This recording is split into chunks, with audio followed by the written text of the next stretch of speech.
नमस्कार मित्रांनो, माझी शाळा या आपल्या यूट्यूब चॅनलवर आपल्या सर्वांचे खूप खूप स्वागत आहे.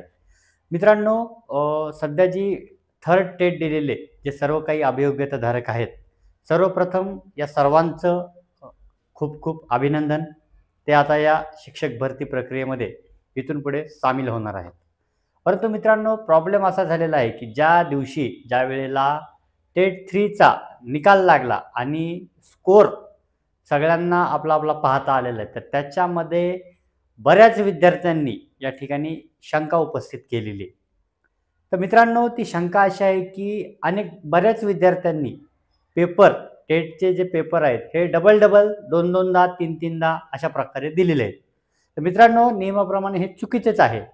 कारण या ठिकाणी परिषदेने हे पाठीमागे जाहीर केलं होतं की एका विद्यार्थ्याला फक्त एकदाच परीक्षा देता येईल. बरोबर आहे ना? एक विद्यार्थी हा एकदाच परीक्षा देऊ शकतो. परंतु सध्या हाती आलेल्या निकालानुसार, लिस्टनुसार तुम्ही बघू शकता की त्या यादीमध्ये एकाच नावाचे बरेच विद्यार्थी आहेत. म्हणजे एकच विद्यार्थी, परंतु त्यानं परीक्षा 2-2दा, 3-3दा, 4-4 वेळेस दिलेली आहे आणि प्रत्येक ठिकाणी त्याचा स्कोर वेगवेगळा आलेला आहे. याने काय होणार आहे मित्रांनो माहीत आहे का? की तो विद्यार्थी ज्यावेळेस त्याला सर्वात जास्त मार्क आलेले आहेत, तर तोच स्कोर या ठिकाणी तो पुढे पवित्र पोर्टलला कंटिन्यू करणार आहे. जेणेकरून तो लागेल अशी त्याची अपेक्षा असणार आहे.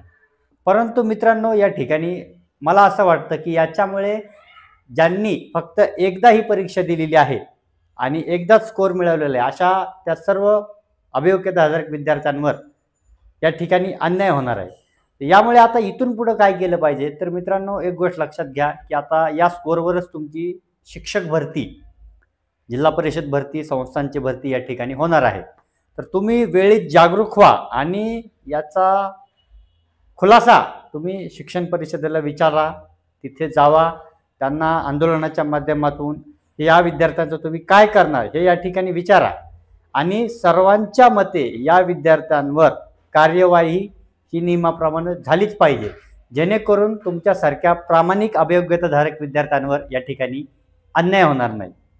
इथून पुढे टेट 3ची पूर्ण प्रोसिजर होईपर्यंत तुम्हाला आपल्या चॅनलवरती टेटबद्दल ऑथेंटिक इन्फॉर्मेशन, ऑथेंटिक गाईडन्स या ठिकाणी पाहायला मिळेल.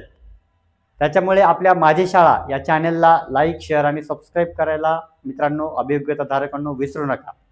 चला तर मग लवकरच भेटूया पुन्हा एका नवीन व्हिडिओसोबत. पुनश्च एकदा सर्व अभियोग्यताधारकांचे हार्दिक अभिनंदन. धन्यवाद.